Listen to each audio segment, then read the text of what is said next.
Assalamualaikum warahmatullahi wabarakatuh. Selamat pagi. Halo teman-teman, selamat datang di channel aku. Sebelumnya, perkenalin, aku Desta Rahma Irani, biasa dipanggil Desta. Nah, hari ini kita akan bahas sesuatu yang sering banget muncul di dunia pemrograman, yaitu Object Oriented Programming atau OOP. Mungkin kalian pernah dengar istilah ini, tapi masih bingung sebenarnya OOP itu apa, kenapa penting, dan bingung bagaimana cara kerjanya. Tenang aja, di video ini kita akan bahas konsep OOP dari dasar dengan cara yang santai, mudah dipahami, dan pastinya nggak bikin pusing. Jadi, buat kalian yang baru belajar coding atau yang masih merasa konsep OOP itu ribet, pastikan tonton sampai habis ya. Kita akan bahas satu persatu konsep penting seperti kelas, objek, inheritance, polymorphism, dan lainnya. Lengkap dengan contoh biar kalian lebih paham. Jadi, apa itu OOP atau Object Oriented Programming? Nah, Object Oriented Programming adalah suatu paradigma pemrograman yang berfokus pada penggunaan objek, yaitu struktur data yang menggabungkan data dan fungsi. Jadi, daripada hanya menggunakan fungsi dan prosedur, OOP memungkinkan kita untuk mengelompokkan data dan perilaku dalam satu unit yang disebut dengan objek. Nah, konsep ini mungkin terdengar rumit pada awalnya, tapi mari kita coba memahami dengan contoh sehari-hari. Bayangkan, kamu sedang membuat aplikasi untuk mengelola pengurus perpustakaan. Dalam pendekatan pemrograman konvensional, kamu mungkin akan membuat serangkaian fungsi terpisah untuk menambahkan buku, menghapus buku, mencari buku, dan seterusnya. Nah, fungsi-fungsi ini mungkin memiliki beberapa variabel global yang digunakan untuk menyimpan data buku. Namun, pendekatan ini bisa menjadi sulit diatur seiring bertambahnya kompleksitas aplikasinya. Nah, misalkan jika kamu ingin menambahkan fitur baru seperti meminjam buku, kamu harus memastikan bahwa semua fungsi yang relevan diperbarui dengan benar. Nah, kesalahan kecil dalam satu fungsi bisa menyebabkan bug yang sulit dilacak. Nah, disinilah OOP menunjukkan keunggulannya. Jadi dengan OOP, kamu bisa membuat kelas buku yang berisi semua data dan fungsi yang berkaitan dengan buku. Nah, kelas ini bisa memiliki atribut seperti judul, pengarang, tanggal terbit, serta metode seperti tambah buku, hapus buku, dan juga cari buku. Kemudian, mengapa sih OOP itu penting? Jadi, untuk belajar OOP itu kita harus repot-repot. Bukankah pemrograman biasa sudah cukup? Nah, kode yang kita tulis itu bisa lebih terstruktur dan mudah dipelihara.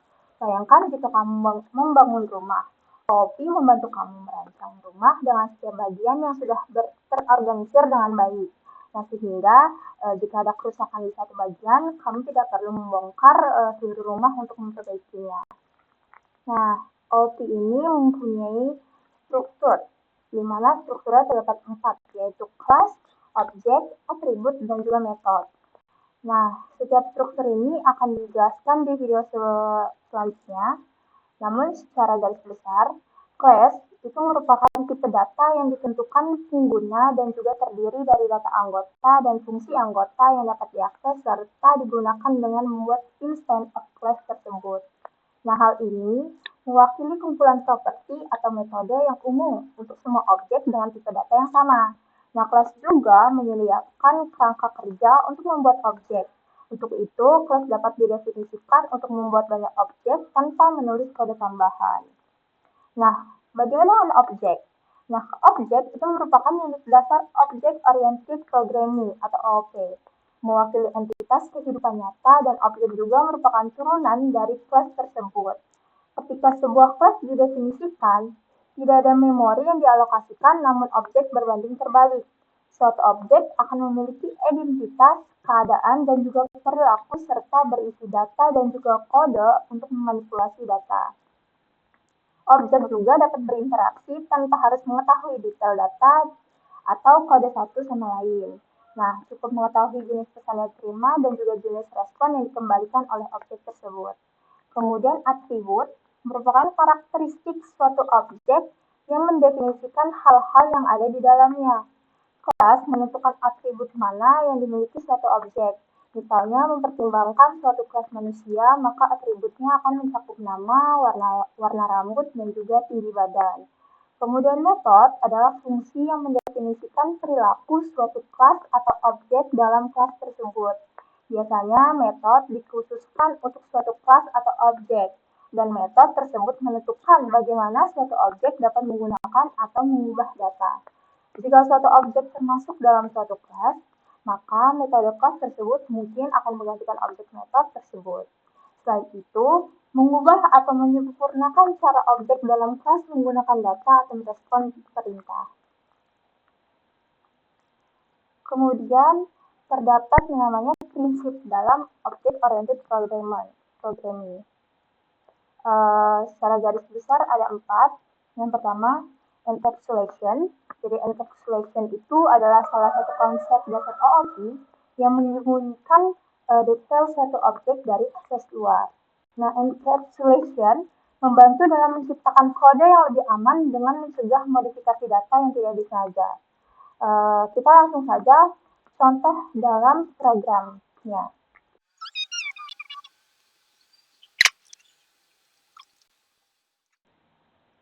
Nah, di sini saya menggunakan software BlueJ, di mana software ini memudahkan kita, seorang programmer membuat sebuah kelas menggunakan bahasa Java. Nah, di sini saya akan memberikan contoh dari contoh encapsulation. Pertama, kita akan membuat yang namanya new class. Di sini kita akan memberikan nama kelasnya yaitu mahasiswa. Nah, kemudian kita compile, kita open editor.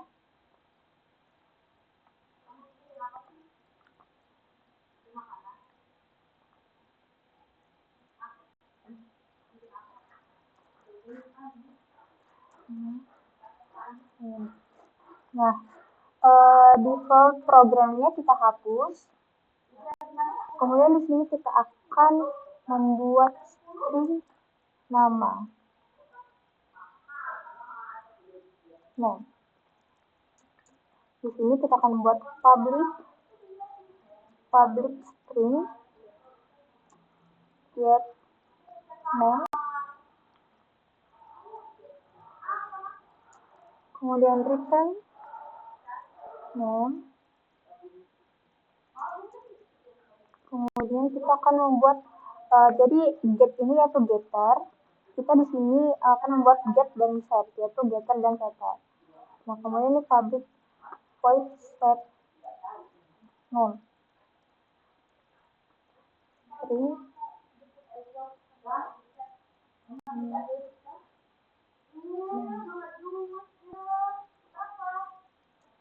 Is the manual name. Nah, jadi koordinat ini metode getName ini digunakan untuk mendapatkan nilai variabel dari name. Nah, jika setName itu digunakan untuk mengubah nilai variabel name menjadi nilai baru yang ditentukan dalam parameter new name tersebut, new name ini. Kemudian kita compile dan kita akan di sini kita coba new name mahasiswa 1. Oke. Nah, ini kita akan jika kita mengklik get name, dia masih memunculkan kesan nol. Karena apa? Karena kita belum men-setter variabel dari new name tersebut. Jadi di sini kita akan set name terlebih dahulu. Dalam Java, untuk memasukkan input kita diperlukan yang namanya petik 2 seperti ini. Kita coba masukkan nama saya, Desta. Oke. Kemudian kita akan get name. Maka output Desta ini akan muncul di get name tersebut. Nah, ini adalah contoh sederhana dari encapsulation. Kemudian terdapat yang namanya inheritance. Nah, inheritance adalah mekanisme dalam OOP yang memungkinkan suatu objek mewarisi properti dan metode dari objek induknya. Inheritance memungkinkan terciptanya hubungan antara objek yang memiliki karakteristik dan perilaku yang sama. Jadi dengan mengatur objek ke dalam subkelas berdasarkan karakteristik yang sama, seorang programmer dapat membuat basis kode yang dapat digunakan berulang kali. Kita akan langsung ke contoh dalam programnya.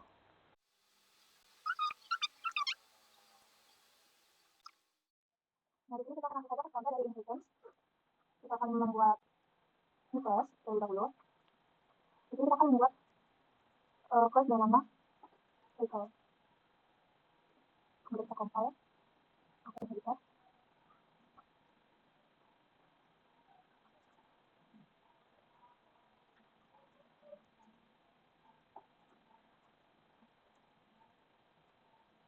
Nah, di sini pertama kita akan membuat kelas dari kendaraan. Nah, kita akan langsung buat. Nah,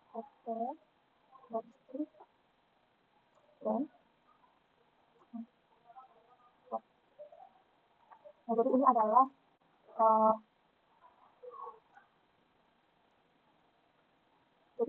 satu atributnya. Kemudian dulu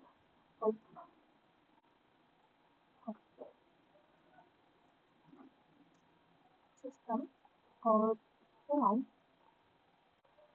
yang akan menampilkan output tutur.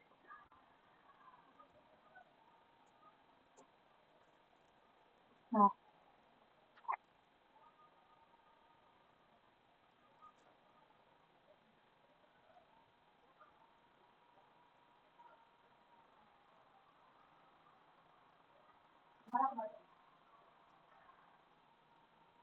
jadi kode ini merupakan atribut dari cycle. Nah, ini adalah metode dari cycle, dan ini sistem optimal ini nantinya menampilkan dari keluaran tutur ini. Kita compile. Kemudian kita akan membuat kelas baru, yaitu kelas dari car.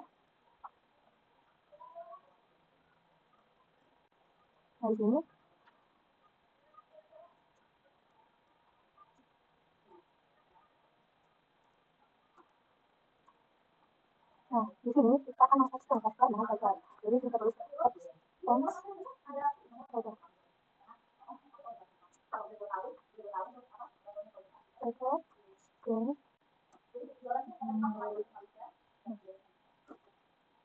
Cycle string model 6 kemudian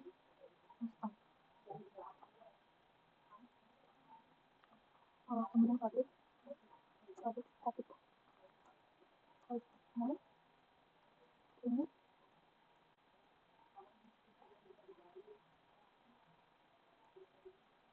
Jadi ini merupakan atribut.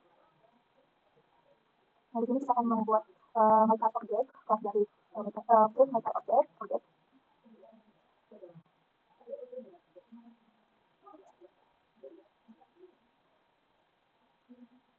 Kemudian micro home.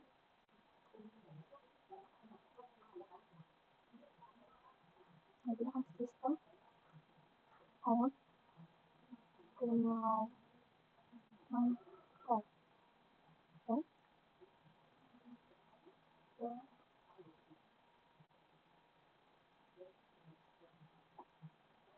model.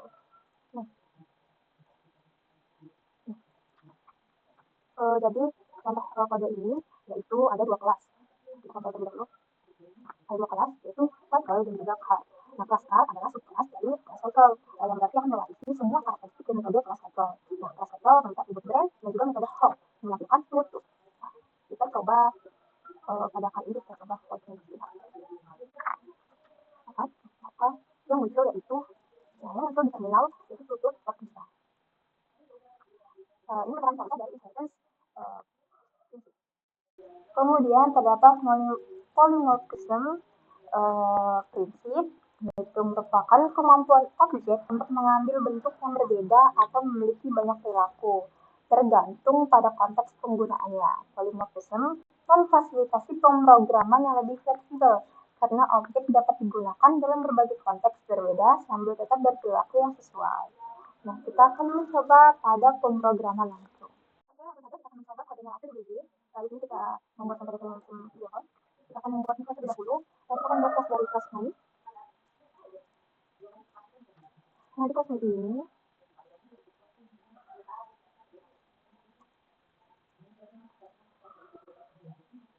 kita akan buat public static void dari dalam sini.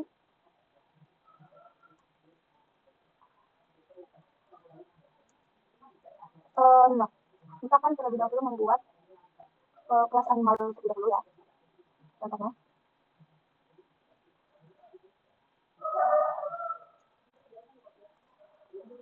Public void.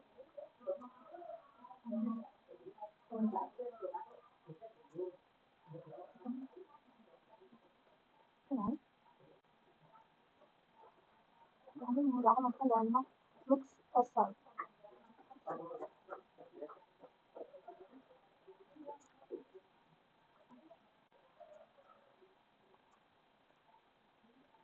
Kita pakai. Kemudian kita akan membuat kelas dari extend dari kelas animal artinya ketik.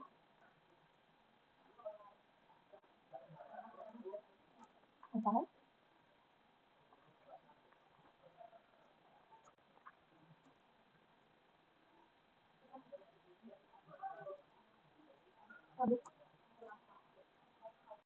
Jadi kita akan membuat extend animal.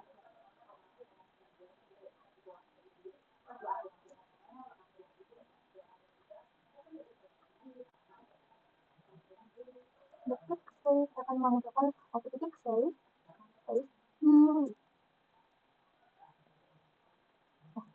sampai terlebih kita akan membuat kelas lagi. Contohnya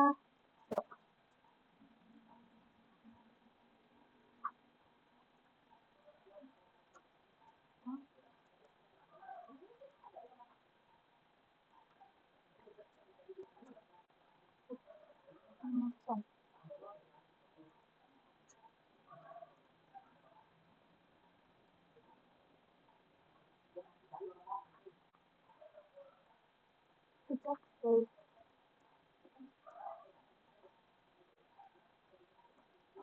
nah ini extend.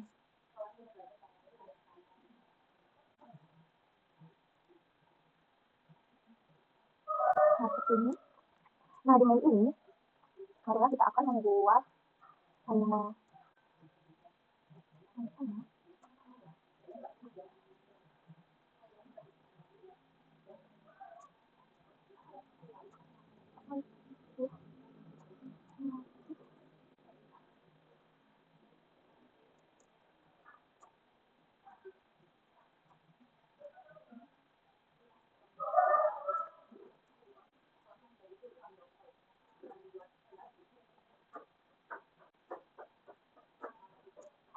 my kid dog animal son my dog animal son. Nah jadi ini merupakan objek dari superclass, nah ini objek dari subclass, dan ini objek dari subclass. Nah ini akan menghasilkan output dari animal sound, nah ini output dari animal sound dari pig, dan ini animal sound dari dog. Nah sudah kita buat di class sebelumnya, seperti video dog. Nah di sini kita compile. Ini kita akan mengisi format ini. Oke. Maka aku di sini akan mengambilkan seperti ini. Dari mana kita static size ini, kita size global. Ini merupakan contoh dari inheritance. Jadi kode ini menunjukkan konsep maaf kalimat dan pemrograman berorientasi proses. Jadi meskipun pig dan dog adalah subclass dari animal, mereka memiliki implementasi yang berbeda dengan metode animal sound. Saat objek bertipe pig dan atau dog dibuat dan metode animal sound digunakan, objek tersebut akan menggunakan suara yang sesuai dengan hewan tersebut. Begitu. Kemudian yang terakhir terdapat prinsip dari abstraction. Jadi abstraction adalah praktik menyederhanakan sistem yang kompleks dengan memecahnya menjadi bagian-bagian yang lebih kecil dan lebih mudah dikelola. Dengan meringkas detail dari sebuah objek, seorang programmer dapat menyederhanakan suatu desain program. Oke teman-teman, itu tadi pembahasan mengenai konsep Object-Oriented Programming. Jadi kesimpulan yang dapat diambil yaitu OOP adalah salah satu pendekatan pemrograman yang sangat bermanfaat, terutama untuk proyek besar yang membutuhkan struktur dan keteraturan. Dengan memahami dan mengimplementasikan konsep-konsep dasar OOP seperti kelas, object, encapsulation, inheritance, dan polymorphism, kamu bisa menulis kode yang lebih terstruktur, mudah dipelihara, dan juga scalable. Baik kamu menggunakan Java, Python, C++, atau bahasa lain. Jadi OOP adalah keterampilan yang sangat berharga untuk dikuasai. Terima kasih sudah menonton video saya. Bye-bye.